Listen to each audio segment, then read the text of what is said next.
रहे हैं क्रांति बुलेटिन न्यूज और मैं हूं आपके साथ आरती सिंह आजाद। रुक करते हैं खास खबरों की ओर।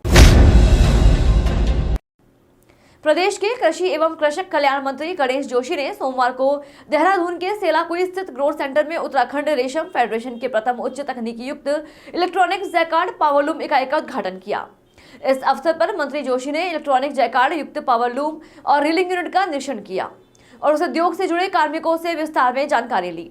इस अवसर पर मंत्री गणेश जोशी ने प्रदेश में रेशम विभाग के सहयोग से उत्तराखंड कोऑपरेटिव रेशम फेडरेशन द्वारा उच्च तकनीकी युक्त इलेक्ट्रॉनिक जैकार्ड युक्त पावरलूम का शुभारंभ पर प्रसन्नता व्यक्त की। मंत्री ने अपने संबोधन में कहा कि विगत 5 से 7 वर्षों में रेशम फेडरेशन द्वारा लगभग 1.25 करोड़ के रेशम एवं रेशम मिश्रित वस्तुओं का विक्रय किया गया है, जिसमें इस वित्तीय वर्ष से लगभग 45 लाख की धनराशि के वस्तु अब तक विक्रय किए गए हैं। इस वर्ष फेडरेशन द्वारा लगभग 50 लाख का विक्रय लक्ष्य निर्धारित किया गया है। मंत्री ने आशा व्यक्त करते हुए कहा कि फेडरेशन अपने प्रयासों से इससे कई अधिक 1 करोड़ के लक्ष्य को प्राप्त करेगा। मंत्री ने कहा कि वर्तमान में उन लाभार्थियों के प्रशिक्षण कार्य चल रहा है तथा कुछ बुनकरों द्वारा बहुत सुंदर रेशमी कपड़ों की बुनाई भी की जा रही है। मंत्री जोशी ने कहा कि आने वाले समय में इन सभी लाभार्थियों को स्वरोजगार उपलब्ध होगा, जिससे लाभार्थियों को आर्थिक लाभ होगा। में आपने जो है प्रतिभा यहाँ पर विशिष्ट अतिथि के तौर पे प्रतिभा किया, कुछ बताएं इसके बारे में। देखिए, आज मैंने यहाँ पर पावरलूम इकाई का उद्घाटन मैंने यहाँ पर किया और मुझे देखकर अच्छा लगा कि इसके माध्यम से अपने क्षेत्र की हम अपनी बहनों को रोजगार दे रहे हैं। मैंने इसके लिए 80 लाख रुपया रेशम फेडरेशन को दिया है। अभी एक प्लांट लगा है, शीघ्र ही हम एक प्लांट और लगाएंगे और अपने उत्पाद को हम बढ़ाएंगे। जैसा कि मुझे बताया गया कि अभी 35,000 मीटर रेशम ये तैयार कर रहे हैं। हमारा संकल्प है कि जब हमारा राज्य 2025 में 25 साल का होगा, इसको हम 70,000 मीटर तक पहुंचाएंगे, ताकि किसानों की आय दुगनी करने का हमारा संकल्प है। क्योंकि जब हमारा प्रोडक्शन बढ़ेगा तो हम किसानों का उत्पाद कोकून खरीदेंगे। और मुझे जानकर हर्ष हुआ कि जहां जब ये राज्य बना था तो उत्पादन हमारा 87 मीट्रिक टन था, जो आज बढ़कर 310 मीट्रिक टन हो गया है। हमारा लक्ष्य है कि 2025 तक हम उसको 500 मीट्रिक टन लेकर जाएं। इसके लिए लगातार हमारी सरकार काम कर रही है। अभी कुछ बहनों ने अनुरोध किया था कि उनसे कोकून खरीद। पुलिस की नजरों से बचकर शराब तस्करी करने का नया तरीका सामने आया है। ऑनलाइन शॉपिंग करने वाले ग्राहकों को घर बैठे सामान पहुंचाने की सुविधा उपलब्ध कराने वाली नामी कंपनी के डिलीवरी बॉय को पुलिस ने गिरफ्तार किया है, जिसके डिलीवरी बैग से ऑनलाइन शॉपिंग का सामान नहीं बल्कि 2 पेटी अंग्रेजी शराब पुलिस ने बरामद की है।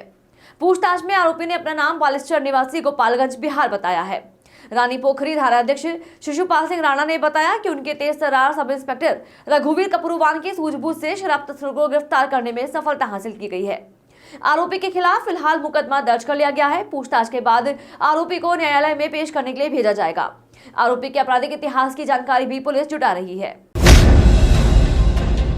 केशव आश्रम निकट अलकनंदा घाट में ब्रह्मलीन योगानंद जी महाराज का षोडशी भंडारा आयोजित किया गया।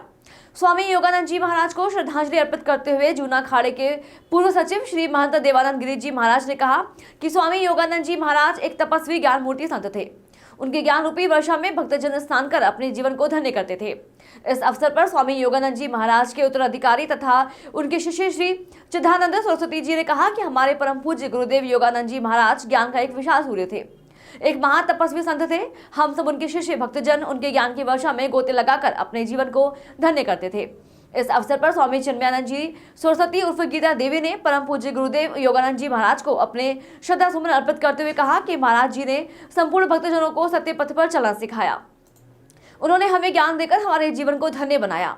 हम ऐसी महान विभूति को बारंबार नमन करते हैं, उनके श्री चरणों में दंडवत प्रणाम करते हैं। उनके शिष्य श्री चिदानंद सरस्वती जी महाराज और श्री सुभाष गोयल जी महाराज ने विधिवत महाराज जी के ब्रह्मलीन होने के उपरांत सभी क्रियाकर्म विधिवत विधि विधान से किए तथा आज 16 दिन श्री केशव आश्रम में महाराज श्री के षोडशी भंडारे का आयोजन किया। रायवाला थाना क्षेत्र अंतर्गत सौंग नदी में नहाने के दौरान 19 वर्षीय आफ्ताब की डूबने से मौत हो गई। एसडीआरएफ ने नदी से शव बरामद कर रायवाला थाना पुलिस के सुपुर्द कर दिया है। पुलिस ने शव कब्जे में लेकर पोस्टमार्टम के लिए भेज दिया है। रायवाला थाना अध्यक्ष कुलदीप पंत ने बताया कि उत्तर प्रदेश के हरदोई का रहने वाला 19 वर्षीय आफ्ताब अपने 4 दोस्तों के साथ साहबनगर में बह रही सौंग नदी में नहाने के लिए पहुंचा। इस दौरान आफ्ताब अचानक नदी में डूब गया। दोस्तों ने घटना की जानकारी तत्काल पुलिस को दी। सूचना के आधार पर पुलिस और एसडीआरएफ की टीम घटनास्थल पर पहुंची। सर्च ऑपरेशन चलाकर एसडीआरएफ की टीम ने आफ्ताब के शव को नदी से बाहर निकालकर पुलिस के सुपुर्द कर दिया।